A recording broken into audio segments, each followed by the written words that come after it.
আসসালামু আলাইকুম সবাইকে। আশা করি সবাই ভালো আছেন, আমিও ভালো আছি। আজকে সকাল সকাল চলে আসলাম আমার এই ফার্মে পরিষ্কার করতে। দেখেন কি নোংরা করে রাখছে। তো আমি দেরি না করে তাড়াতাড়ি করে হাতের কাজটা শুরু করে দিলাম, কারণ অনেক টাইম লাগে, নিম্নে 1 থেকে 2 ঘন্টা লাগে এই জায়গাটা পুরো পরিষ্কার করতে।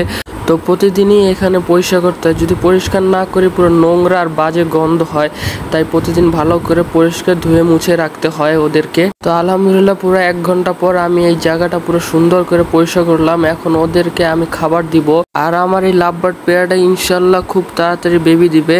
আর এই কলাটা আনছিলাম ওদের জন্য, আর কলার কালার ওদের কালার সেমই হয়ে গেছে, যাক মাশাল্লাহ। আর আমার ব্ল্যাকি এবং মলি অপেক্ষা করতেছে কখন খাবার দিবে, কখন খাবার দিবে। তো আমি সবাইকে খাবার দেওয়া শুরু করে দিলাম, আস্তে আস্তে করে সবাইকে খাবার দিব। বেসিক্যালি আমি ওদেরকে খাবার মিক্স করে দিই, খাবার মিক্স করে দিলে ওরা খুব খাইতে মজা পায়, এই জন্যে একটু দেরি হয় ওদেরকে খাবার দিতে। আর সকাল থেকে এত গরম ছিল যে মানে কাজ করতে করতে পুরো অবস্থা খারাপ হয়ে গেল।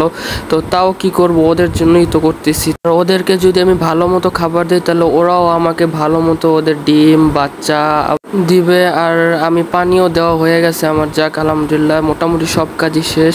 তো একটা কাজই বাকি আছে, ওইটা আপনাদেরকে দেখাই দিই। যে হইলো আমি আমার লাভ বার্ডদের জন্য যে কলাটা আনছিলাম সেই কলাটা আমি কাইটা সুন্দর করে ওদেরকে দিব, কারণ ওরা কলা খাইতে খুব পছন্দ করে। আমি দেখছি আগেরবার আমি ডিম দিছিলাম, আমার শর্ট ভিডিওতে হয়তো দেখছিলেন, ওরা পুরো ডিমটা খেয়ে ফেলেছিল। আবার আজকে কলা দিব ইনশাল্লাহ, এই কলাটাও হয়তো ইনশাল্লাহ ভালো করে খাবে।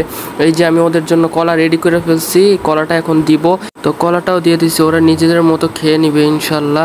আর আমার ব্ল্যাকি অ্যান্ড মলি দেখেন কি সুন্দরভাবে জোস করে গোসল করতেছে, ভালোই লাগলো দেখাই। গরমে একটু দিলাম গোসল করতে। তো আমাদের ব্লগ যদি আপনার ভালো লেগে থাকে তাহলে সাবস্ক্রাইব করবেন।